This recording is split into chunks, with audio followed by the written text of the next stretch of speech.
বন্ধুরা, তথ্যমিত্র ইউটিউব চ্যানেলের পক্ষ থেকে তোমাদের সবাইকে স্বাগত। আজকে এই ভিডিওতে আমরা আলোচনা করব অত্যন্ত গুরুত্বপূর্ণ একটি আপডেট সম্পর্কে, এবং যে আপডেটটি ত্রিপুরা হাইকোর্ট গ্রুপ ডি সংক্রান্ত। তোমাদের জানিয়ে রাখি, ফাইনাল মেরিট লিস্ট প্রকাশিত হয়ে গেছে এবং তোমরা যারা পরীক্ষা দিয়েছিলে তোমাদের রেজাল্ট কিন্তু প্রকাশিত হয়ে গেছে। কিভাবে তোমরা রেজাল্ট চেক করতে পারবে প্রত্যেকটি তথ্য সম্পর্কে আলোচনা করব। সম্পূর্ণভাবে ভিডিওটি দেখতে থাকো। তার পাশাপাশি জানিয়ে রাখি, তোমরা যারা এলডিসি ডিআরডব্লিউ পিওনের জন্য অ্যাপ্লিকেশন করেছো তোমাদের পরীক্ষা কিন্তু খুব শীঘ্রই হতে চলেছে। তো সেক্ষেত্রে তোমাদের তৈরি থাকতে হবে, খুব ভালোভাবে প্রিপারেশন চালিয়ে যাও। সম্পূর্ণভাবে দেখতে থাকো। যা কিছু নতুন আপডেট রয়েছে সেই সম্পর্কে আলোচনা করব, এবং তোমরা প্রত্যেকেই ভিডিওটি লাইক করে দেবে, শেয়ার করে দেবে এবং চ্যানেলটি সাবস্ক্রাইব করে রাখো ত্রিপুরার এই ধরনের নিয়মিত চাকরির খবরগুলি সময় মতো পাওয়ার জন্য। দেখো, এই যে নোটিশ, এটি হয়েছে 10ই সেপ্টেম্বর 2025 তারিখ, অর্থাৎ আজকেই এই নোটিশটি প্রকাশিত হয়েছে, যেখানে নোটিশ নম্বর তোমরা দেখতে পাচ্ছ, এবং এটি প্রকাশিত হয়েছে হাইকোর্ট অফ ত্রিপুরা আগরতলার তরফ থেকে।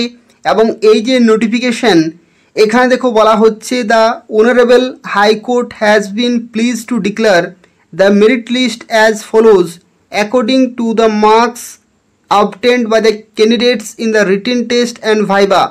অর্থাৎ লিখিত পরীক্ষা এবং ভাইভাতে যারা যত নম্বর পেয়েছো সেই অনুসারে তোমাদের কিন্তু তালিকা প্রকাশ করতে বলা হয়েছিল, এবং সেটা বলা হয়েছিল পিওন অর্ডারলি গ্রুপ ডি পোস্টের জন্য for the establishment of the Tripura judicial academy. অর্থাৎ যে ত্রিপুরা হাইকোর্টের তরফ থেকে যে বিজ্ঞপ্তি প্রকাশিত হয়েছিল, যে বিজ্ঞপ্তির ক্ষেত্রে তোমাদের লিখিত পরীক্ষা এবং ভাইভা হয়েছে সেটার মেরিট লিস্ট কিন্তু প্রকাশিত হয়ে গেছে। এবং যে বিজ্ঞপ্তি নম্বর ছিল সেটা তোমরা জানো যে TJA 01/2023 ডেটেড 1/11/2023 বিজ্ঞপ্তি ছিল। এবং সেই বিজ্ঞপ্তির জন্য তোমরা যারা পরীক্ষা দিয়েছিলে দেখো তোমাদের রেজাল্ট কিন্তু প্রকাশিত হয়ে গেছে। দেখো, এখানে টোটাল মার্কস হচ্ছে 100 মধ্যে কে কত নম্বর পেয়েছো সেটা কিন্তু এখানে তোমরা দেখতে পাচ্ছ। সবচেয়ে প্রথমে যে ক্যান্ডিডেটের নাম রয়েছে সেটা হচ্ছে সঙ্গীতা দেবনাথ। জেনারেল ক্যাটাগরিতে 84 নম্বর পেয়েছে 100-র মধ্যে, সবচেয়ে বেশি নম্বর, হাইয়েস্ট নম্বর পেয়েছে। এবং রোল নম্বর হচ্ছে 3041। রেজিস্ট্রেশন নম্বর তোমরা কিন্তু মিলিয়ে নেবে। যার নাম কংগ্রেচুলেশন, তার কিন্তু প্রথমে নাম রয়েছে। তারপরে দ্বিতীয়ত রয়েছে দেখো 5911 roll number Ritushree Dutta, general category 83.50 নম্বর কিন্তু পেয়েছে। একই রকমভাবে দেখো সুকান্ত দেবনাথ রয়েছে, কিশোর কুমার রুদ্রপাল, এই ধরনের দেখো বিভিন্ন ক্যান্ডিডেটের কিন্তু নামগুলি রয়েছে, রাজীব চক্রবর্তী, প্রজয় শ্যাম চৌধুরী, এই ধরনের দেখো বিভিন্ন ক্যান্ডিডেটের কিন্তু নাম রয়েছে। তোমরা দেখে নেবে যাদের নাম রয়েছে তারা কিন্তু এখানে ফাইনাল যে মেরিট লিস্ট সেটাতে কিন্তু তোমাদের নাম এসে গেছে। ঠিক আছে, এই প্রথম লিস্টে দেখো টোটাল 13 জনের নাম রয়েছে। এটা হচ্ছে প্রথম পেজ। দ্বিতীয় পেজে দেখো এখানে তোমরা দেখতে পাচ্ছ, এখানে দ্বিতীয় পেজে 14 নম্বর থেকে শুরু হচ্ছে চিরঞ্জিত দে, থেকে শুরু হচ্ছে সুরজ, তারপরে দেখো অঙ্কুর রয়েছে, মিথুন রয়েছে, বিবেক রয়েছে, শুভ্রদীপ রয়েছে, অঞ্জন রয়েছে। 14 থেকে শুরু করে দেখো 24 পর্যন্ত যাদের নাম রয়েছে। 24-এর পরে দেখো 25 থেকে 34 পর্যন্ত যাদের নাম রয়েছে। ফাইনাল মেরিট লিস্টে কিন্তু তাদের নাম এসে গেছে। বিভিন্ন ক্যাটাগরিগুলো তোমরা কিন্তু দেখে নেবে, কাট অফগুলো এখান থেকে তোমরা বুঝতে পারছো কী রকমের কাট অফ গেছে। এরপরে দেখো 35 থেকে এখানে 35 থেকে 45 পর্যন্ত তোমরা নামগুলো দেখে নাও। অমিত কিরণ বিশ্বাস, অরিন্দম চক্রবর্তী, তারপরে দেখো বিভিন্ন ক্যান্ডিডেটের কিন্তু নামগুলি রয়েছে, রোল নাম্বারগুলি রয়েছে। এই রোল নাম্বারগুলো তোমরা কিন্তু দেখে নেবে। ঠিক আছে, রোল নাম্বারের সাথে রেজিস্ট্রেশন নাম্বারগুলো তোমরা খুব ভালোভাবে মিলিয়ে নেবে। তার কারণ হচ্ছে একই নামের বিভিন্ন প্রার্থী কিন্তু হতেই পারে, তো সেক্ষেত্রে খুব ভালোভাবে দেখে নেবে।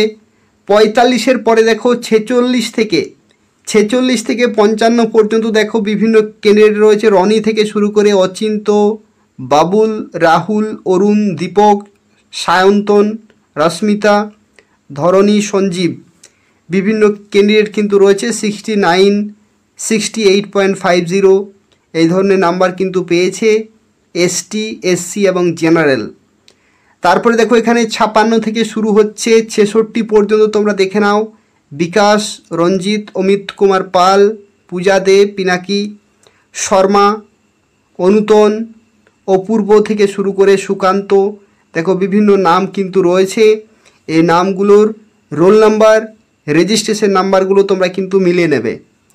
পরবর্তী দেখো 67 থেকে এখানে 76 পর্যন্ত তোমরা দেখে নেবে। অজয়, সৌরভ, অরিন্দম, কৃষাণ, সুকান্ত, নির্মল, দিব্য, দীপঙ্কর, উত্তম, অমিত, দীপায়ন নামগুলো তোমরা দেখে নেবে। সবাই রোল নম্বর এবং রেজিস্ট্রেশন নম্বরগুলো কিন্তু মিলিয়ে নেবে, ঠিক আছে। তারপরে দেখো 77 থেকে 86, 77 থেকে 86 পর্যন্ত এখানে রোমা, রূপন, অঞ্জনা, দেখো এখানে বিভিন্ন নামগুলো কিন্তু রয়েছে। এই নামগুলো তোমরা দেখে নেবে। এই হচ্ছে টোটাল 86 জনের এখানে কিন্তু নাম রয়েছে। টোটাল 86 জনের কিন্তু এখানে নাম রয়েছে। সবচেয়ে কম নম্বর দেখো এখানে 57.50 এসটি ক্যাটাগরিতে, 57.50 এসটি ক্যাটাগরিতে সবচেয়ে কম নম্বর রয়েছে এসটি ক্যাটাগরিতে। আর যদি আমরা এখানে জেনারেল ধরি তাহলে জেনারেলের ক্ষেত্রে দেখো 64.50 হচ্ছে সবচেয়ে কম, ঠিক আছে। একই রকমভাবে এসসি ক্যাটাগরিতে 64.50। তো দেখতে পাচ্ছ বিভিন্ন ক্যাটাগরিতে কাট অফ কিন্তু বিভিন্ন রয়েছে। যারা ফাইনাল লিস্টে যাদের নাম রয়েছে তাদের প্রত্যেককে কিন্তু কংগ্রেচুলেশন। এবং দেখো এখানে কি বলা হচ্ছে, the validity of the panel list will be 1 year from the date of publication of the result. অর্থাৎ এই রেজাল্ট প্রকাশের, অর্থাৎ আজকেই প্রকাশিত হয়েছে 10 সেপ্টেম্বর 2025, এই দিন থেকে পরবর্তী 1 বছর পর্যন্ত এই প্যানেল বা এই লিস্ট বা এই তালিকা কিন্তু ভ্যালিড থাকবে, ঠিক আছে। তো খুব ভালো কিন্তু একটা খবর রয়েছে। আর তোমরা যারা ডিআরডব্লিউর জন্য অ্যাপ্লিকেশন করেছো অথবা তোমরা যারা আরও বিভিন্ন পোস্টের জন্য অ্যাপ্লিকেশন করেছো, তোমাদের পরীক্ষাও কিন্তু খুব তাড়াতাড়ি হতে চলেছে। তো সেক্ষেত্রে তোমরা কিন্তু প্রিপারেশন নিতে থাকো এবং আশা করব ম্যাক্সিমাম ক্যান্ডিডেট পরবর্তী পরীক্ষাগুলিতে সিলেক্টেড হবে, ঠিক আছে। আর তার পাশাপাশি জানি রাখি যারা এখনও পর্যন্ত এই চ্যানেলটি সাবস্ক্রাইব করোনি,